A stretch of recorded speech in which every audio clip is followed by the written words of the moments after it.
The Hermit and Lust. Something is coming back online. And I think you're going to notice it because you suddenly want something again. That's the prediction. There's an area of your life where you've become strangely, indifferent. Maybe you used to care a great deal. Maybe you thought about it. You pursued it. You imagined what would happen if you finally got it. Then somewhere along the way, the wanting disappeared. He didn't necessarily decide to give it up. I think it was quieter than that. He just stopped reaching. And I think you've interpreted that as, maybe I've changed. Maybe I don't want this anymore. Maybe this part of my life is over, but I don't think it is.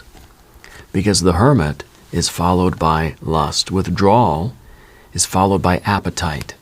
And something happens very soon that reminds you what it feels like to genuinely want something.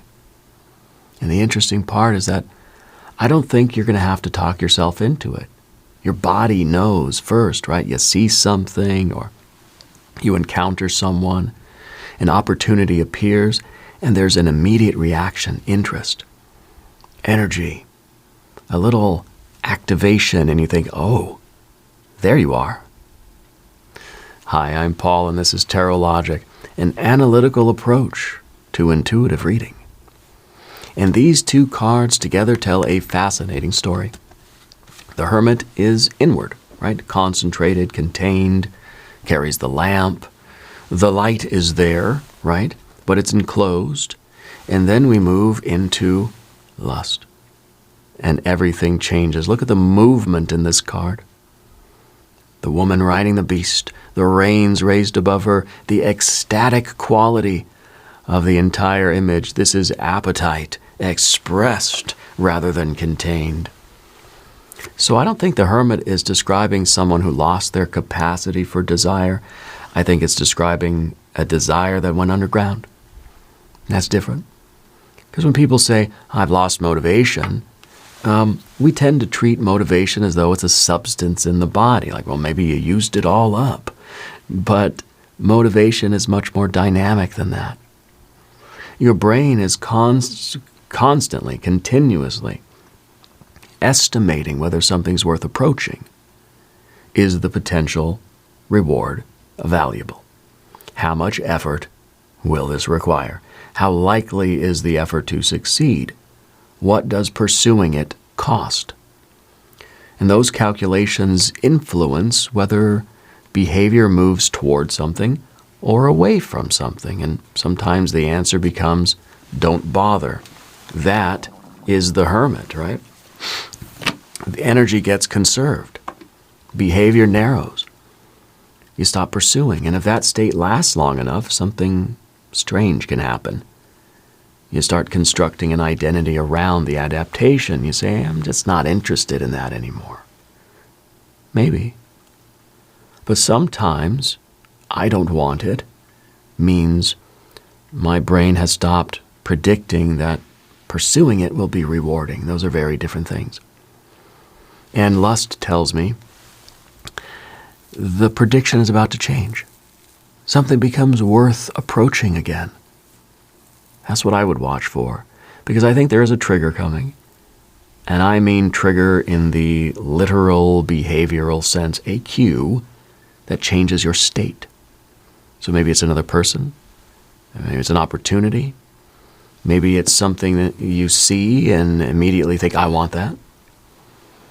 And the speed of the reaction matters because conscious reasoning isn't always first, Your nervous system can assign significance to something before you've developed a story about why it matters.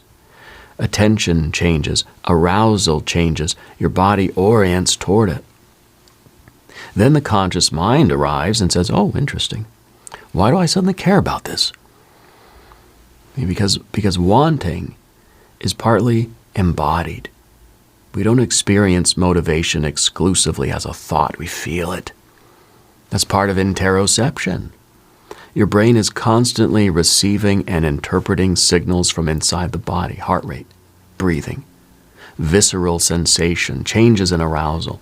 Those signals contribute to the state you experience as I want. I'm excited, I'm nervous, I'm interested.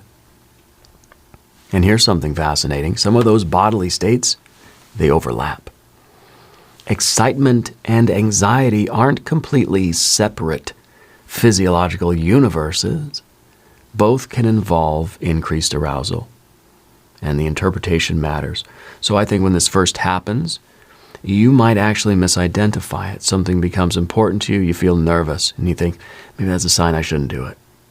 Yeah, maybe. But maybe you're experiencing activation because after a long period of low approach behavior, something finally matters enough to mobilize you, and that's very different. And I think lust is telling you, don't automatically interpret activation as danger. Find out what it is. Because something is going to pull you out of this hermit mode. And I think this is more concrete than simply, I'm feeling inspired again, right? I think you take action. I think there's pursuit here. You contact somebody, you accept something, you put yourself somewhere where you normally wouldn't go. You decide, I'm going to see what happens. And that action matters, okay? Because approach behavior creates information. You can think about something indefinitely without learning very much. The moment you move toward it, reality starts responding. Now the nervous system gets data. Was that rewarding? Was it safe? Was the effort worth it? Should we do it again? And that's how behavioral patterns start changing. You don't necessarily think your way out of withdrawal. Sometimes you behave your way out. One approach, one result, and then another. And the brain updates. And this is part of why behavioral activation can be so powerful. Waiting until you feel completely different before you can act, that can trap you. Because some of the experiences that would change how you feel are downstream of the behavior you aren't doing. You think, well, when I feel motivated, I'll go. But going may be part of what allows motivation to emerge. And that's the sequence I see in the cards. The hermit doesn't suddenly wake up one morning as lust. Something happens between the two, right? There's contact, there's experience, there's movement. Then the system gets new information, and the old prediction starts losing credibility. I think you had an avoidance pattern. Maybe you haven't called it avoidance because it feels perfectly rational. It's usually how avoidance works. You have reasons. You're tired. The timing isn't right. I'm busy. Maybe later. And again, some of those reasons may be completely legitimate. But avoidance has a very interesting property. It can reinforce itself. Suppose something makes you anxious, so you avoid it. What happens immediately? You feel relief, right? The unpleasant activation decreases. That relief is a reward. So the brain learns avoidance works. And next time the situation appears, avoidance becomes a little easier. That's negative reinforcement. A behavior increases because it removes an unpleasant state. And that's how your world can gradually become smaller without you ever consciously deciding, I want a smaller life.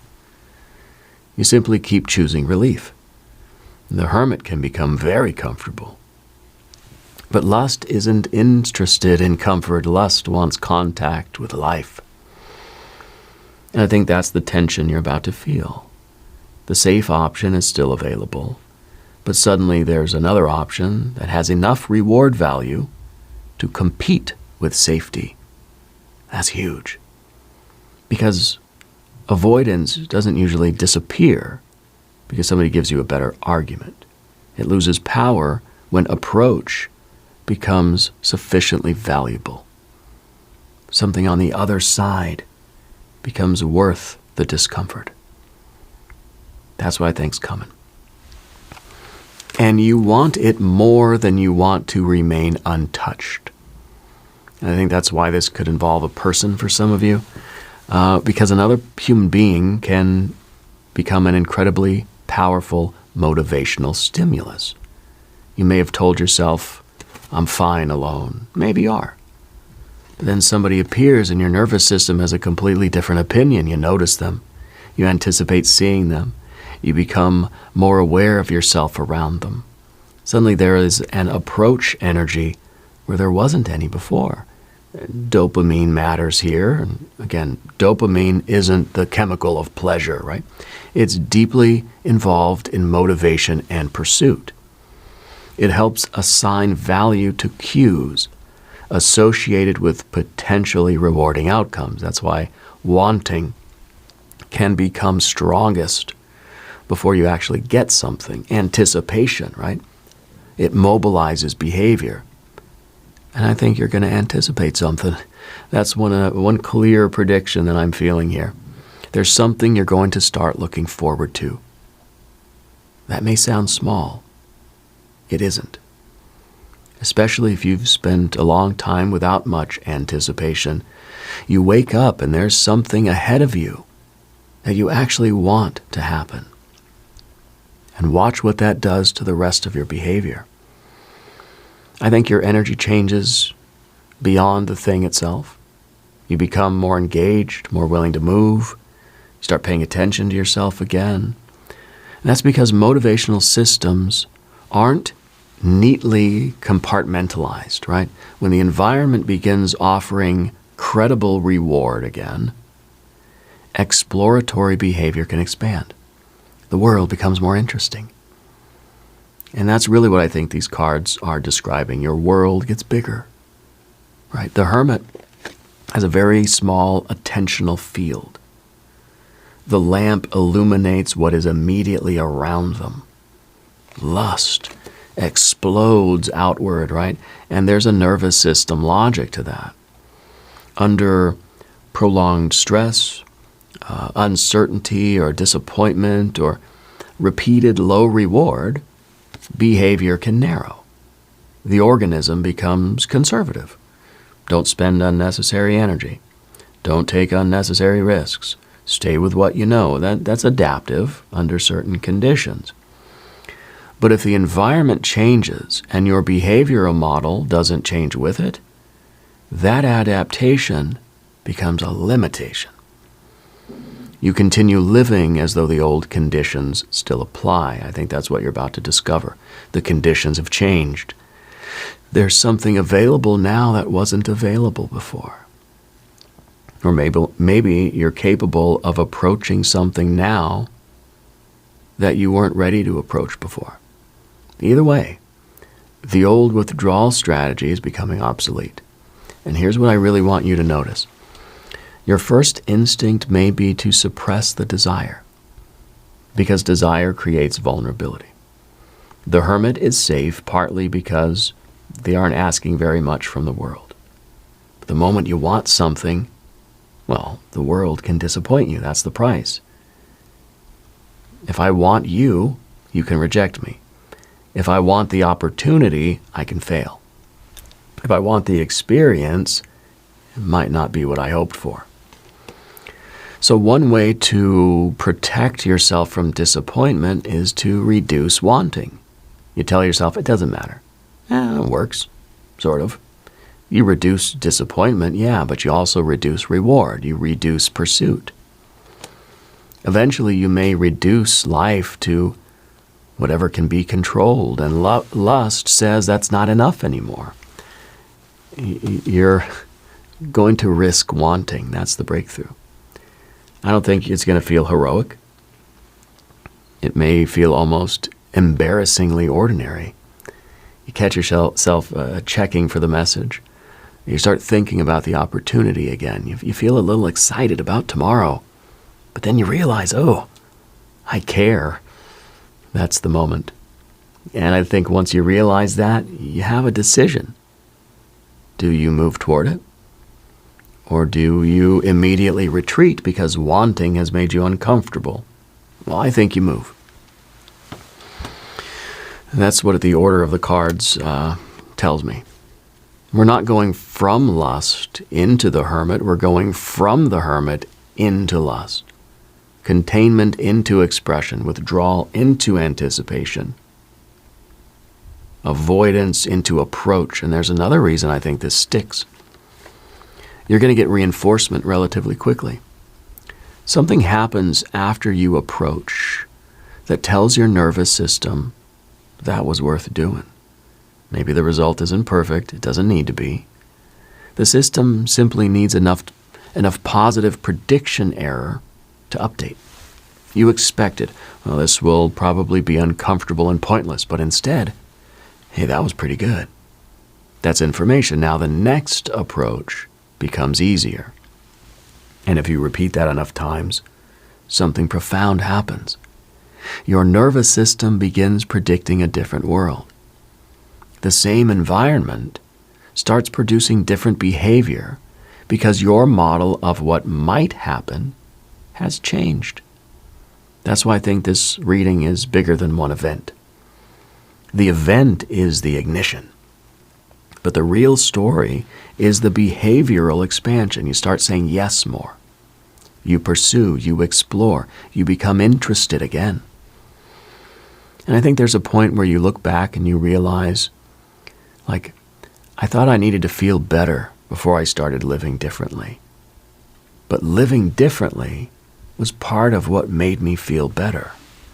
That's the lesson in these two cards. The hermit wasn't broken. The hermit was conserving. Maybe you needed that. Maybe withdrawal served a purpose. But adaptations aren't supposed to become identities. Something that protected you during one period of your life can constrain you in the next. And lust says, the next period requires appetite. It requires approach. It requires enough willingness to be affected by life that life can become rewarding again. So watch for the urge. That's how I think this begins. Something catches your attention and doesn't let go. Your first instinct might be to analyze it. Why do I want this? Is it sensible? What if it goes badly? Fine. Use your judgment, but don't analyze the desire until you've killed it. Let it tell you something first, because the nervous system may be detecting value before your conscious mind has caught up. And I think the thing you're about to want is going to lead you somewhere important. You don't need to know where it ends. That's another hermit habit, right? Wanting the entire path illuminated before you move. Lust doesn't need the whole path. It has enough energy for the next step, and that's all you need. Because once you take that step, you get information, then you update, then you choose again. That is agency. It's not perfect foresight. It's the ability to interact with reality and continuously modify our behavior based on what that reality gives us. And I think yours is coming back. You spent enough time protecting yourself from the possibility that nothing happens. Now something is happening. Something is becoming valuable enough to pursue. And you're going to feel it before you can explain it. It's interest, it's activation, it's anticipation, it's wanting. Then movement. The hermit has done his job. The lamp is still there. You keep the wisdom, you keep the discernment, but you don't stay inside the cave forever. Because lust is waiting outside.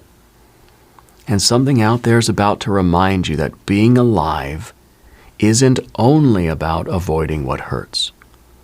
It's also about moving toward what you want. And if you want more readings like this, subscribe to Tarot Logic. This is an analytical approach to intuitive reading. We use the cards to see what's coming while understanding the brain, the body, and the behavior that determine what we actually do when it gets here.